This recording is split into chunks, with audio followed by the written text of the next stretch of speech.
Nič, dober dan in lepo zdrav vsem prisotnim. Nadaljevali bomo s predstavitvami tekmovalnih filmov 5. dne 28. festivala slovenskega filma. In sicer je tokrat na vrsti tekmovalni celovečerni dokumentarni film Ko pridem ven, režiserja Metoda Pevca, ki je bil posnet pod okriljem produkcijske družbe Vertigo in pa v koprodukciji z RTV Slovenija. Z mano so Metod Pevec, režiser in scenarist filma, Olga Mihalik, montažerka in pa soscenaristka, in pa Daniel Hočevar, producent filma. Jaz preden začnem s spraševanjem bi samo v mojem imenu pač izrekel eno res iskreno čestitko za ta krasen film. Mislim, da je po domu en lepših dokumentarcev, ki jih bi ustvaril v našem prostoru. Predvsem pa zaradi tega, ker nam zopet nas popelje oziroma nam ponudi pogled v življenje tistih plasti oziroma tistih članov družbe naše, ki jih nočemo videti oziroma ki jih ne vidimo preprosto. No. Tako da iskrene čestitke. Hvala. Dajmo začeti s tem. Jaz sem bil malo presenečen pri začetku filma, no, ker v bistvu nisi nobenega ogrevalnega momenta imel, nobenega načina, da bi upeljal tudi gledalca notri, ampak si dejansko takoj štartal s temi psihoigrami, s katerimi ste pa s psihiatrom, ko ste vstopila notri, zastavila. A je bila to stvar montažne odločitve, a ste že v scenariju nekako tako predvideli, da bi začeli s temi psihoigrami oziroma psihodramami, kako so že definirane? Mislim, da mora na to vprašanje odgovoriti Olga, ki je scenaristka in montažerka. Ja, to je nastalo v montaži, seveda. Odločili smo se za to, mogoče zaradi tega, da gledalec takoj pada v to okolje in smo takoj že v akciji. In se mi zdi, da tudi način, ki fanti govorijo, način, ki je zgodba pripoveduje, je neka groba, je dinamična, je tak žmoht. Ne?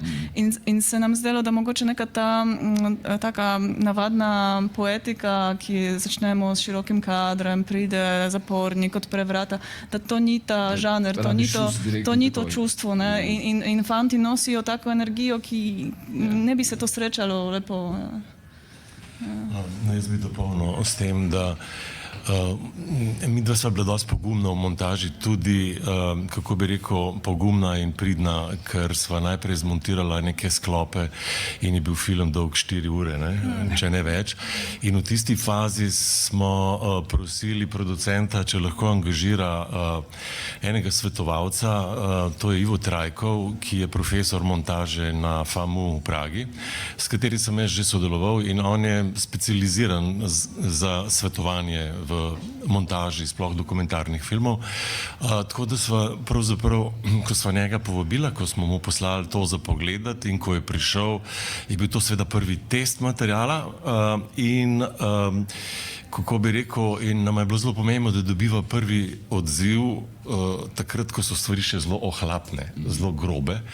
In to sem se vmešal tudi zato, ker je Ivo Trajkov bil tisti, ki je predlagal, da začnemo s tem čudnim bum, ne? S to vajo. Ne? Ne, z Ivotom smo ravno delali to, kar si vprašal, te navaden uvod, ta, veš, počasen, da mi odpremo zapor, pa, veš, pokažemo vse. Ja, jaz imam drugače spomin o svoji. Veš, to pa, ko toliko časa film montiraš, pa prije do amnezije, ne, tako da. Bova Ivota vprašala. Metod, mislim, meni se že z domom presenetil. No. Odkje ti ta senzibilnost oziroma odkje ti ta želja po razkrivanju teh plasti družbe, ki so za običajnega oziroma državljana, ne vem, kako bi te rekel, pripadnika te družbe, običajno nevidne ali pa obremenjene z nekimi predsodki? Ne vem, če gre toliko za željo, ampak ko si toliko časa ustvarjaš filme, priješ v eno obdobje, bi rekel, neke zrelosti in ene distance in jaz sem se na nek način, kako bi rekel, odzval na tak način, zato ker sem usporedno na nek način zamrzel to medijsko površnost, kadar gre za zgodbe. Naši mediji so polni senzacionalnih pokrivanj, kot rečejo temu, ampak to je res, pride TV ekipa, hitro postavijo kamero, mikrofončke, dajmo posnet, gremo zmontirati in potem pride to v montažo in tam vedno pol to nekam obesijo na neko drugo afero ali karkoli. In In to se je zgodilo pri domu, ker je to samski dom, ki je za vogalom, kjer živim. In sem hodil mimo in potem sem vedel, da tam skozi hodi Pop TV in RTV in vsi snemati te delavce in točno tako, hitro, površno bežimo, tecimo. In na koncu tega ni bilo nič. In mene pa to tako, no, sem rekel, zakaj ne bi pa povedali zgodbo, ki je res, a ne. In zato sem pač takrat, ko je bil dom za 1 leto, smo najeli sobo v samskem domu in sem jaz tam izhajal, a ne. Tukaj se mi je pa zdelo podobno, ne. Zanimalo me je pravzaprav, kaj je na dnu kriminala, kaj je razlog, kaj je povod, zakaj nekdo prestopi zakon, ali kot je rekel temu naš psihiater dr. Milošević, kaj je bistvo kriminalne identitete, ne? In koliko se to da spremeniti. In seveda kriminal mi tudi vsi poznamo samo prek medijev, prek črne kronike, in ko sem spoznal te ljudi, ko sem primerjal to dejansko osebo s tem, kar je pisalo o njej v črni kroniki, to sem seveda tako izgooglal, da pač poznam obe strani. In to je bila tako velika, pa tudi tako v bistvu žaljiva razlika, ne? Mediji si želijo grde ljudi in ko že stori eno kaznivo dejanje, ki je grdo, gotovo bodo preskočili vse, kar je mogoče olajševalna okoliščina. Zakaj se je to zgodilo? Absolutno vedno to preskočijo, ker to ni zanimivo, ker to potem stvari postane kompleksne, medijska raba pa kompleksnosti ne potrebuje, ne? Film pa ima to priložnost, da lahko sprejme to kompleksno naracijo, ne? Super ste rekel. Še ena stvar, ki me je zelo presenetila v filmu, je namreč to, v nekem momentu, vsaj na začetku filma, se mi zdi, da se kaznjenci zavejo svojih dejanj oziroma da iskreno obžalujejo svoje dejanja. Potem pa pride tisti moment v filmu, ko povejo, da oni tako skozi glumijo. Ja, ampak tam se Valon šali, ne, tako malo. Oni so v določeni fazi zelo radi se hecali, ne. Tako da tudi, to je bil res dolg proces in tako je bilo, a veste, oni so se na doktorja Miloševića navezali kot na neko očetovsko figuro in kadar ga ni bilo, ker on ima tudi v Beogradu družino in včasih je šel malo prej dol, ampak redko, večinoma to je bilo v četrtkih je bil, ne, ampak so se zelo navezali na njega. To je bilo prav tako včasih, hočem reči, da so zato tudi nastajali taki trenutki sproščenosti in šaljivosti. Resnica je pa seveda popolnoma drugačna. Resnica je pa ta, da praviloma, ne, recimo vsaj 4 od teh 7 fantov imajo zgodbo, da po tem, ko so obsojeni, traja en mučen proces, ki je dolg in to je proces zanikanja. Jaz nisem kriv, po krivem so me obsodili, ne vem, država je kriva, nekdo je kriv, kakorkoli niso krivi in potem se ta občutek kopiči in potem praktično pri vseh je ena zelo mučna faza globoke depresije, psihiatrične hospitalizacije, poskusi samomorov. To je tako zelo resno, ne? Tako, ja. Mi imamo to celo posneto, te zgodbe, ampak v tem filmu niso našli pač prostora, ker je bilo že tako preveč teh čustveno obremenjujočih izjav. In potem je ta nek prelomni trenutek, ko se večini, ne vsem, zgodi vzpon, ne? To je malo povezano z dolžino kazni, ne? Če ima, recimo, naš Primož ima 20 let kazni, ko je bil 6. leto v zaporu, ali 5. je že to bilo, ni videl prihodnosti nikjer, pred njim je še 14 let zapora in takrat je padel popolnoma dol, se je popolnoma zanemaril in je razmišljal samo o samomoru. Ampak se je pa on dvignil, ne, in se je zanimivo, da tle, kakor se, to me je pravzaprav mene najbolj presenetilo, da pedagoško-vzgojni kader v tem zavodu je izjemno profesionalen, pa tudi sočuten, zelo. Tako da on je bil neskončno hvaležen svoji vzgojni, to je pač pedagoginja, ki ga je sprejela z eno materinsko z eno materinsko ljubeznijo in ga je imela zelo rada in jaz sem bil priča, smo to tudi snemali. To je bil pač njen fant, a ne, tako, in ona mu je pomagala in tudi Primož mi je tako razložil, da pač takrat, ko je bilo najhujše, ona to zaznala, kako je z njim in ga je spravila v pisarno, se je z njim pogovorila in mu je potem našla rešitve in on pa začel razmišljati res o tem. Ona mu je rekla, zakaj pa ne bi ti, Primož, ker to tako dobro si izkusil, zakaj ne bi ti svoje izkušnje delil. In pa je on napisal en zelo super program, ki ga je potem že izvajal za mladoletnike, prestopnike v teh zavodih in se je s tem popolnoma poistovetil in to ga je zelo dvignilo, da je on videl, da lahko to svojo bolečino artikulira in pretvori v pomoč, a ne, komu, da ne bi šel skozi to. Tako da tak je ta proces. Tako da to o tem glumljenju se šalijo, je pa res, če sem iskrena, ne, da mi smo imeli na začetku skupino 18, ki smo jo delili v dva bloka, ampak je bilo med njimi res nekaj takih, ki so glumili. Psihiater naš je temu rekel, da imajo pancer karakter, skratka, da so še vedno blindirani in da so nedostopni. In to so bili obsojenci, ki so bili v tej fazi še. Fazi zanikanja, ja. In tako da pa od teh smo se poslovili in poslovili smo se tudi zanimivo od tistih, ki so imeli prekratke zaporne kazni, ker so bili pred iztekom. Pogoj je bil, da bojo v zaporu vsaj še leto in pol, ne. Kako ste sprejeli to, da zavrnitev oziroma pač to, da ste jih izločili iz procesa nastajanja?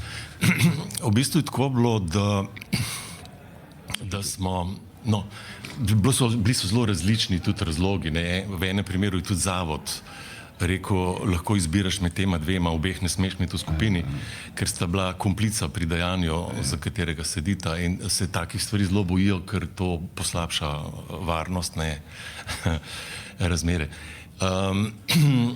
V bistvu smo mi tako delali, midva sva imela z doktorjem Miloševićem v zaporu audicije. Skratka, mi smo začeli, ko smo imeli en plakat in smo vabili te fante na audicije in smo imeli v vsakem bloku posebej, 6 audicij in so se prijavljali in smo jim tudi povedali takrat, da pač pogoji za sodelovanje so, da sprejmejo sodelovanje psihiatra, ki je specialist za psihodramo in da bomo hkrati snemali film in da ne bo zakritih obrazov, ne. To sta pač osnovna pogoja. To je seveda zelo zmanjšalo število prijav in potem smo jim tudi povedali, da gre za audicijo, da gre za nek film, a ne, in da bo, če bo preveč, da bo prišlo do neke selekcije. Tako da v nekaterih primerih enostavno pol enih ljudi nismo več vabili, no, tako. Nekaj se jih je izločilo, ker smo imeli prekratko kazen, pa tako da na koncu smo imeli kar srečo, no, s tem, kako bi rekel, da imamo ta pester kast kaznivih dejanj, ne. Ker njih je to zanimalo. Njihovo vprašanje prvo je bilo, kakšna kazniva dejanja pa pride v poštev. Pa je rekel Milošević, vsa kazniva dejanja so dobrodošla, ne. In tako da smo imeli pol to srečo, ne, da imamo zelo tako pester nabor, ne. Imamo spolni delikt, imamo umore, imamo tranzit beguncev, imamo oboroženi rop, prekupčevanje, pa seveda pa Kobro, ne, ki je bil tle obalni diler, on je bil res Kobra, no. Mislim, on je imel najbolj atraktivno aretacijo tle v Izoli na tržnici. Ja, to je bilo kar, se je slučajno zgodilo, da so bili starši od ene znanke takrat v Izoli, pa so mislili, so vsi tja leteli, so mislili, da film snemajo. So pa Kobro aretirali. Še ena lepa plat tega filma je namreč to, da nam odpre pogled v ta pregojno, kakšen je že, zavod za prestajanje kazni, zapori dob, ne? Če se ne motim. Zavod za prestajanje kazni, zapori. Na precej sodoben način, kar me je zelo presenetilo osebno, ne? Pa me povejte, kakšne so bile malo te izkušnje z pristopanjem? Ja, tako je, no, mislim, znotraj zavoda obstaja sicer en spor. In ta spor je med pazniki, ki so pač pravosodni policisti, a ne, in oni zagovarjajo, se pravi, predvsem pristop, da je to kazen v zaporu, ne, da to ni nobena priložnost. In njih sem dostikrat slišal, kaj tle imajo zastonj tečaja angleščine, jaz moram pa za hčerko plačati inštrukcije 50 € na uro, pa tako, ne, te pripombe so bile kar naprej.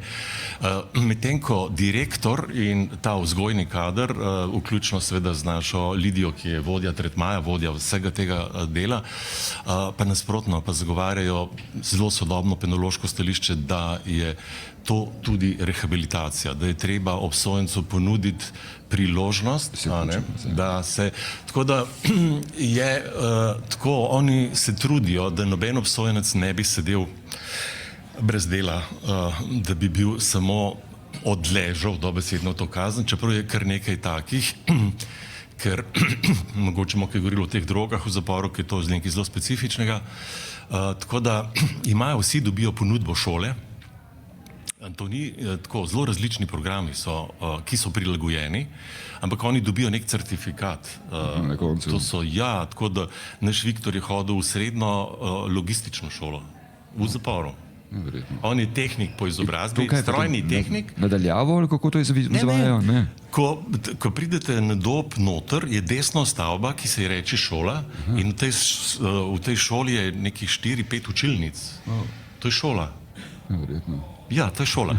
In potem pa še v blokih, v teh dveh, 5. pa 6. sta nova sodobna bloka, tudi tam sta 2 učilnici. In tukaj dejansko potekajo programi. Od osnovne šole, Sandriel, ta naš reper, on je v zaporu zaključil osnovno šolo, ki je prej ni. Pač on je Roma, ne, tam to šola ni pomembna, je tle zaključil šolo. Tale Nenad je naredil nek tale gostinski program, tako da je pač njihova politika je taka, ali greš v šolo, ali greš delati v to, ko oni rečejo Pohorje, to je tovarna gasilskih aparatov, ki je zdaj v lasti nekega Nemca, ki so to, tudi to sprivatizirali, ali grejo tja delati, pa nekaj zaslužijo, ali so pa na terapiji, ne? To je pa recimo naš slikar, on pa ima na delovni terapiji svoj atelje in tam dela, ne? In dobi 50 € žepnine, zato pa kakšno sliko proda. Dejansko. To je zelo neverjetno. Pazniki kupujejo, obsojenci kupujejo in on se je zdaj specializiral, potem ko je Sonjo Prosenc narisal, zdaj je specializiral za portrete in malo živi od tega, ker dela portrete, malo poenostavi, ampak tako jih zelo usmišljajo. Odlično. Drugo sem bo jaz govoril, je kakšno vprašanje morda? Očitno ne. No, če ne pa povem o drogah, ker vas bo to mogoče zanimalo. Ker smo tudi imeli na koncu enega obsojenca, ki je res precej podlegel. To je bil take že skozi verjetno, mislim, z začetka že. Ampak on je bil heroinski odvisnik, ki je potem nehal in je prišel, ko je prišel v pripor, je bil na metadonu, potem je tudi metadonu pustil v tem zavodu. Potem pa je seveda podlegel interni drogi. Interne droge so pa najbolj razširjena droga je tako imenovani spice. To so, kjerkoli se dobijo začimbe, to so začimbe, bazilika in take reči, pa timijan, pa tako. Fajn so take, ki ne pečejo preveč. In potem se te začimbe prišpricajo z insekticidom, rajd in podobno. Ne? Tako da vsi kadilci veste, da je nikotin je tudi insekticid v naravi in ta insekticid človeka kar dobro zadane. In to pol kadijo, ne? In to je najbolj razširjeno in pol to vidiš tam, kjer je spice, tam ležijo. To smo tudi imeli in to imajo oni tudi zelo radi, ker tega insekticida urinski testi ne zaznajo. Medtem, ker urinski testi so specializirani in selektivni in pač preberejo kokain, preberejo heroin, preberejo še kaj drugega. To je ena droga, druga še hujša, je pa bolj razširjena, pa močnejša, to pa predpisujejo psihiatri. Se pravi, zavod ima zunanjega, najetega zdravnika, pa psihiatra. Ne? In oni prihajajo redno in seveda, skratka, to poteka tako, kot je recimo rekel naš Viktor, je rekel, greš, rečeš, da ti je težko, da te boli, dobiš liriko. Prideš drugič, spet rečeš to, dobiš liriko. Ali pa kaj drugega. Skratka, oni potem, eni pač kakšne antidepresive, drugi pa še kakšne hujše te psihofarmake in oni potem to zmeljajo, zdrobijo in to snifajo. Ne? In če ti tega ne zaužiješ oralno, kakor je mišljeno in kakor je predpisano doziranje, potem je to krat 10 učinek. Tako da oni imajo prav po ime, eno to zdravilo deluje kot kokain in mu rečejo kokainka, drugo pa kot heroin in rečejo heroinka. Antidepresivi so, ko jih zmelješ, kokainka. Jaz mislim, da so klasične droge notri prisotne. Zelo redko pride kakšen v priporu je. Tako mi je Viktor rekel, da tle na Dobu pa v cele 4 leta je sedel, samo enkrat je prišel heroin. Ja, to je težko not prešercati. Ja, seveda, se predstavljam. Je res, da se s tem tudi trguje, ne?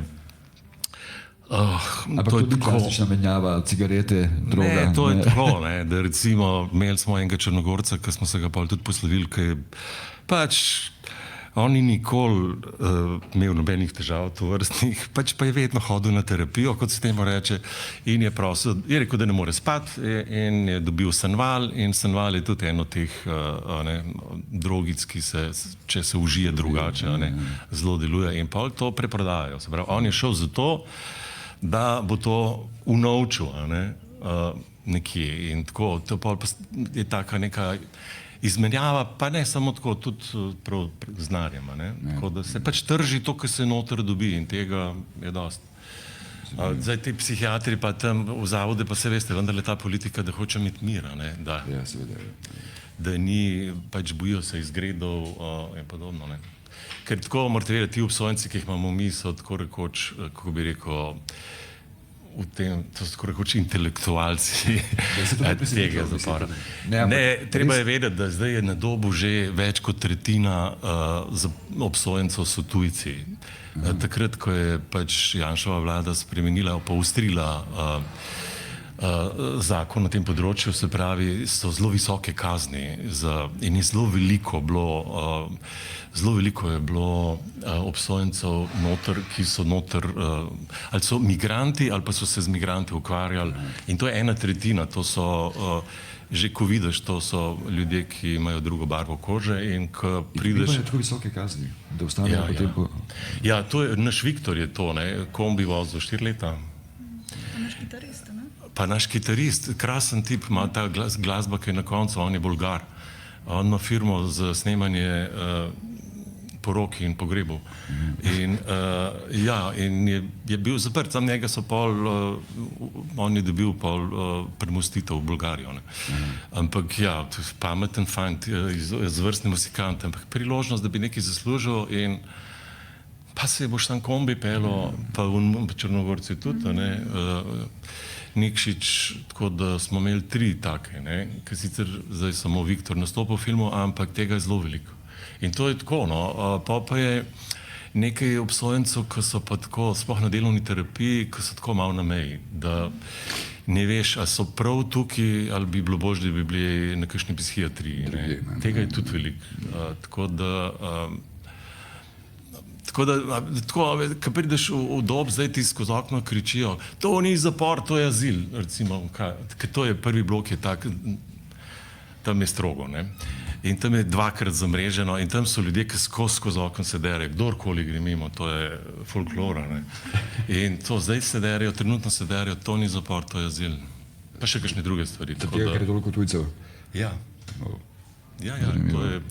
Vidiš, mislim, točno jasno, ko gre, tam hodijo na kosilo, na obrok ali pa večerjo, se cel blok postavi v vrsto in ko vidiš pa to kolono, ki gre proti jedilnici, čez dvorišče, tako vidiš najprej te glasne, neke kriminalce, na koncu zadnji tretjina je pa ta rep, ki so bolj ali manj temnopolti, in se ti držijo skupaj in so vedno zadnji. Tako da lahko čisto optično presodiš, aha, toliko je teh kao naših, Toliko je pa. Toliko ostalih, ja. In odkar so to povečali, te kazni, zdaj to se zgodilo to in zdaj treba zgraditi nov zapor in je to samo eno breme za državo, ki je čist brez veze, da te ljudi zadržujejo. Itak niso oni nič v tej verigi, ne, sami izvajalci.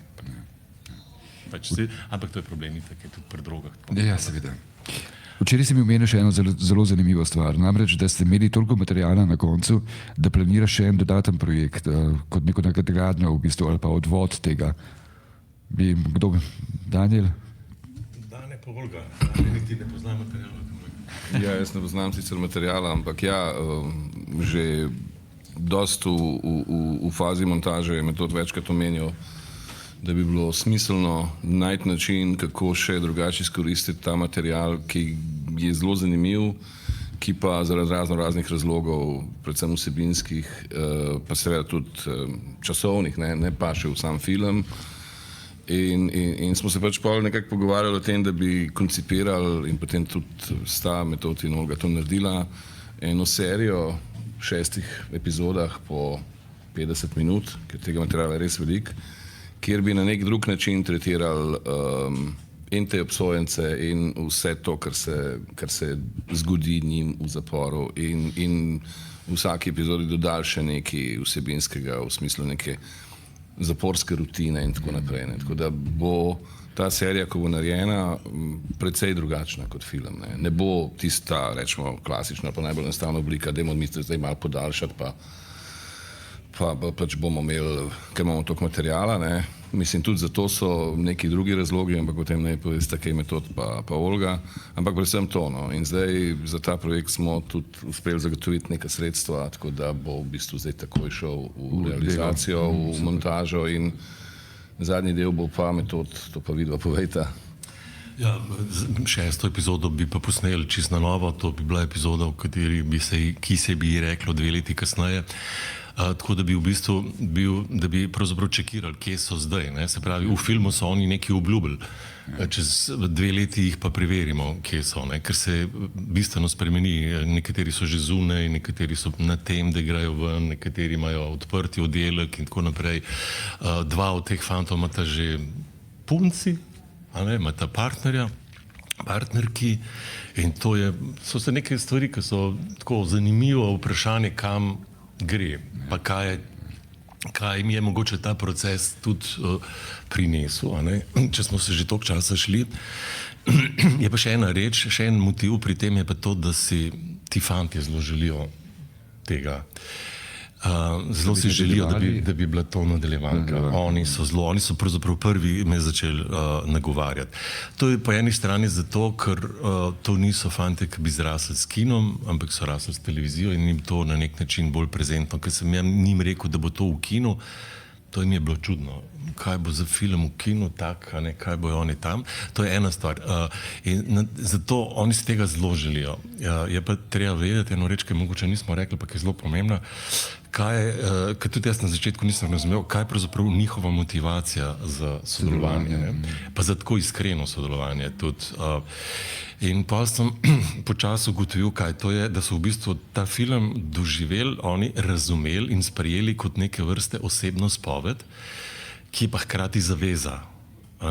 Jaz, Valon Hodžaj, bom v tem filmu povedal vse, zato da ja ne bi nikoli več delal in da mi ne bi padlo na misel, da bi se s kriminalom ukvarjal, ker sem to javno obljubil, urbi et orbi, in se s tem zavezujem. In je to kot ena opora pri tej zavezi.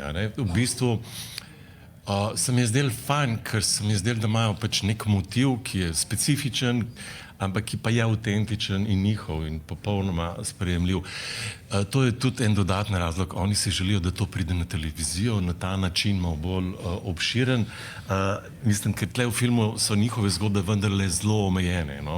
Kljub vsemu v nadaljevanki jih pa lahko odpremo bolj te njihove preteklosti, tega je zelo veliko, ta njihova otroštva, smrti mame, starši, tega je zelo veliko, tako da bomo pač morali zadnjo epizodo dosneti, pa uvode, ker do zdaj smo se ukvarjali predvsem z njimi, zdaj bi se pa vsaj v teh uvodih malo tudi s tem, kako pravzaprav ti zavodi, ti zapori delujejo, kdo so ljudje, ki skrbijo za ta zavod. Ne? In so tudi obsojenci tam vključeni, ampak to so kar, tako da mislim, ja, tak je okvir. No. Jaz bi se še pogovarjal še naprej, ampak moramo končati, ker smo že malo prišli prek dovoljenega časa. Upravičujem se seveda tudi vsem naslednjim, ki prihajajo za mano. Nič, hvala še enkrat, krasen film, jaz upam, da res bo imel nek odziv oziroma da ga bo čim več ljudi videlo in da hkrati čakam še nestrpno na ostale dele. Nadaljevanje. Hvala.